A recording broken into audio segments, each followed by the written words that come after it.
What's going on behind the scenes and off the microphone at the Magic Word podcast?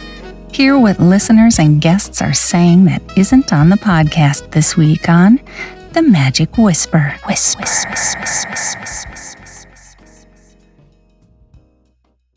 Hello, this is Scott Wells for The Magic Whisper. This week we have some more updates and some news for you. First of all, 2 weddings and a funeral. Sounds like a movie, I know. National Magic Week is coming up, as well as National Magic Day. We're going to talk about the original seance that is planned for this Halloween, and a clip from John Cox on Houdini from this week's episode of the Magic Word podcast. First of all, we have some sad news to report, and that is the passing of our good friend John Rockerbomber in New Orleans.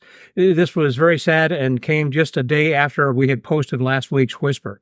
It happened on Wednesday, October the 22nd.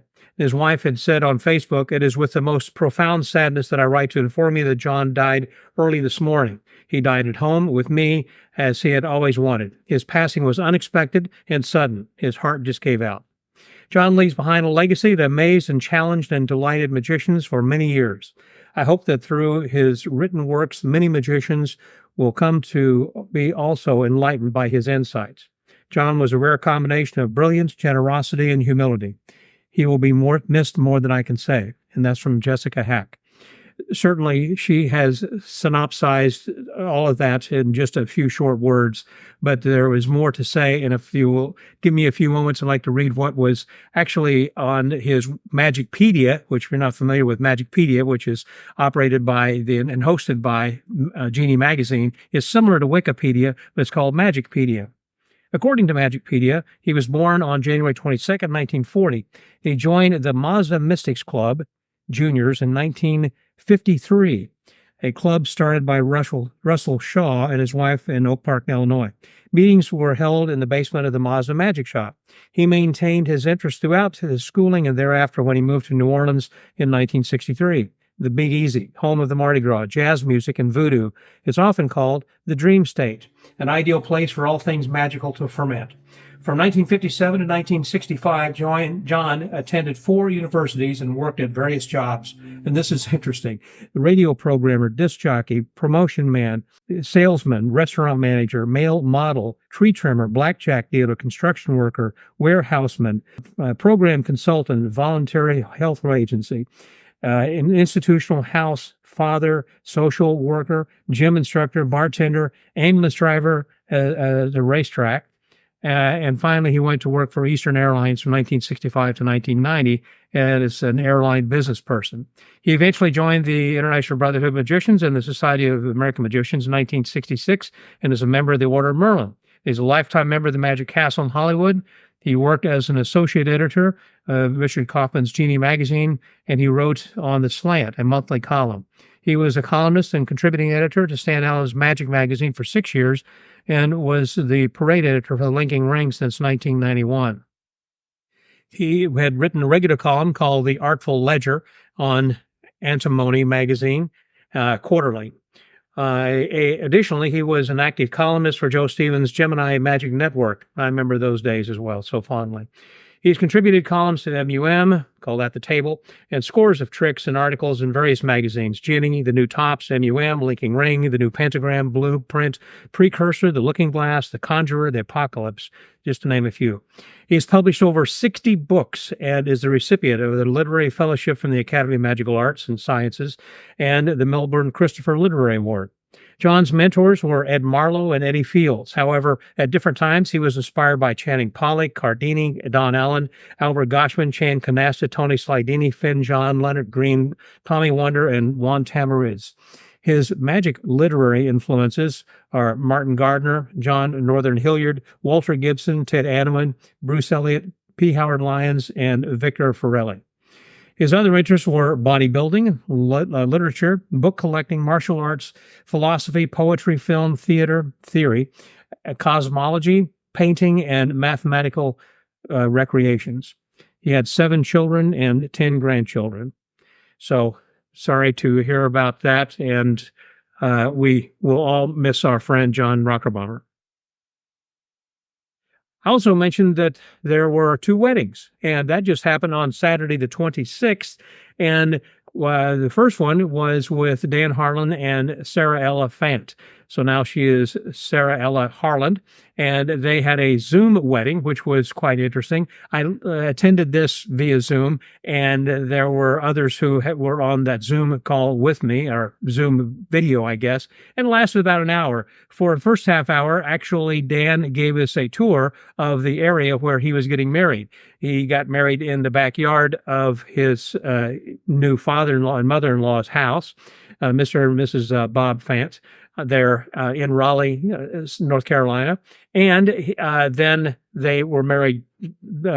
Again, the ceremony all took place there. It was just a fun kind of gathering. And then we watched the service. Here you can see a couple of photos that I had taken from that the Zoom meeting or camera. Also, Diamond Jim Tyler had married Drew Irwin, and that also happened on Saturday the 26th. So I want to just say congratulations to both married and happy couples, the Harlans and the Tylers. Congratulations to both. Now, this week is actually called National Magic Week. It has been so designated for the past many decades to be the week leading up to Halloween. It started on Friday on the 25th of October and goes all the way through Thursday, this coming Thursday, October 31st, which was the death of Harry Houdini, who died then 98 years ago on Halloween.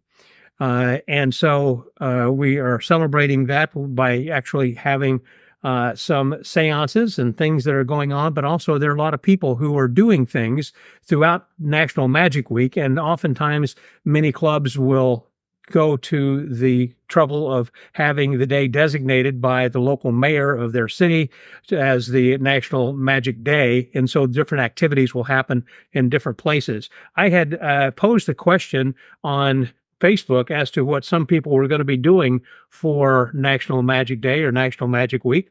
Rodney Palmer said, I perform one show at a senior center and one show at a high school poverty school. Gene R. Gordon said, couple of shows lined up, give magic to those who don't often see it live. Peter Cudahy said, SAM Assembly 4 is sending performers to multiple places this week, ranging from Veterans Home, Ronald McDonald House, Gilda's Place, area hospitals, etc. Mike Bonacci organizes this and does an excellent job. He even gets a citation issued by the mayor of Philadelphia. SAM Assembly 4 goes all out for National Magic Week.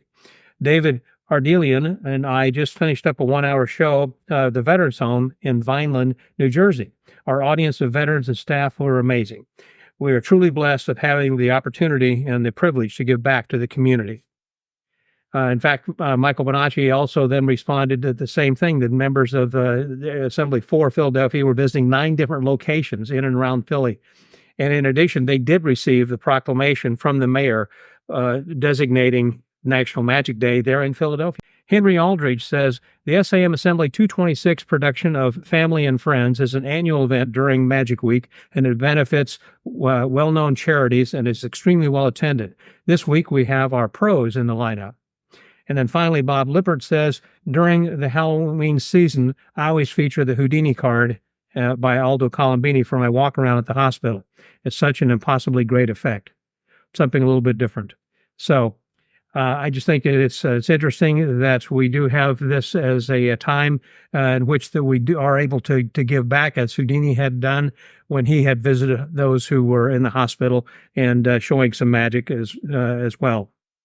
Actually, the offices of the Society of American Magicians say that they kicked off the National Magic Week this last Friday on October the 25th, and this year, as in years past, this week will conclude with a seance on the anniversary of Harry Houdini's passing.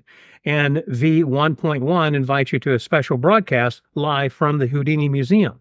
Magicians gather on Halloween to honor Houdini's legacy with a traditional seance in an attempt to connect with the master illusionist himself. The tradition has been held since his death, and we continue to uphold it with respect and curiosity. It happens on Thursday, October 31st. The room will open at 12:30 Eastern Standard Time and will be via Zoom. You can get the link to that if you'll go to request it at seance@houdini.org. Or you can contact me, Scott, at themagicwordpodcast.com, and we'll hopefully send you a link in time for you to attend that. The actual Houdini Seance, again, begins at 1:26 Eastern, the time in which Houdini died on Halloween in 1926. And the event has been and always will continue to be free. So whether you're a dedicated fan of Houdini or simply intrigued by the world of magic and mystery, the seance promises an experience that you won't want to miss. So check your email or the SAM community for the Zoom link, again, or drop an email to the links seance@houdini.org or scott@themagicwordpodcast.com, and we'll send you a link to that. So those are some things that are going to be coming up then on Halloween. And speaking of which, it's interesting because this week we speak with John Cox, who is, in my opinion, the ultimate authority on Harry Houdini. And he talks a little bit about seances. Not only does he talk about seances, but he has a lot to say really about other things that he's been working on, like some books that he's doing. I know when we were at Magic Live, many of you heard his conversation or his talk about the journal that Harry Houdini had written and how he's expanding on that and making this into a full book, working with Mike Caveney on this new project. So anyhow, he talks about that and so many other things, talks about some other stories about the Winchester House, but he also does talk a little bit about the seances. And I think this is kind of a funny little clip from this week's episode about the seances, about the official seance. The official Houdini seance has been very, very regular. When you say the official one at this point, you mean the Dorothy Dietrich one or the other one? It gets confusing, and it's supposed to be. Okay. Official is Sidney Radner. Okay. Original is Dorothy and Dick. Okay. So there are two Houdini seances. The official Houdini seance, the original Houdini seance. I understand the dichotomy there, yeah. And, and they're carrying them on. Of course, Sid Radner passed away, and now his son, Bill Radner, is carrying it forward. So many seances, and Houdini hasn't found time to make it to any of them. Well, that's about all we have to report here this week, trying to keep it somewhat short and sweet. There are a lot of things that are happening all this week around the country. Again, in recognition of National Magic Week, I hope we have an opportunity to get together. That is, I will be able to see you on the Zoom link during the Houdini Seance, the official, is that the original Houdini Seance, I guess, with Dorothy Dietrich and Dick Brooks coming up on Halloween. So, if you have anything else that you would like to let me know about, I'd like to hear some updates on any news bits or something that might be of interest that you think could be of interest to other magicians, not just here in the U.S., but around the world as well. Please just let me know. Drop it to scott@themagicwordpodcast.com. And in order to let other people know about this, if you will please just like and share this particular video and let people know about the Magic Whisper so more people can kind of learn more about what's going on from week to week. We appreciate all those who are contributing to this, and I want to thank also my executive producer, Tom Vorjahan, who helps me week after week to help come up with some different ideas that we think you might like to hear. So until next week, I hope that you will tune in to the Magic Word Podcast this coming Thursday, and also that you will drop me a whisper. Share the whisper with other magicians and join us next time on The Magic Whisper.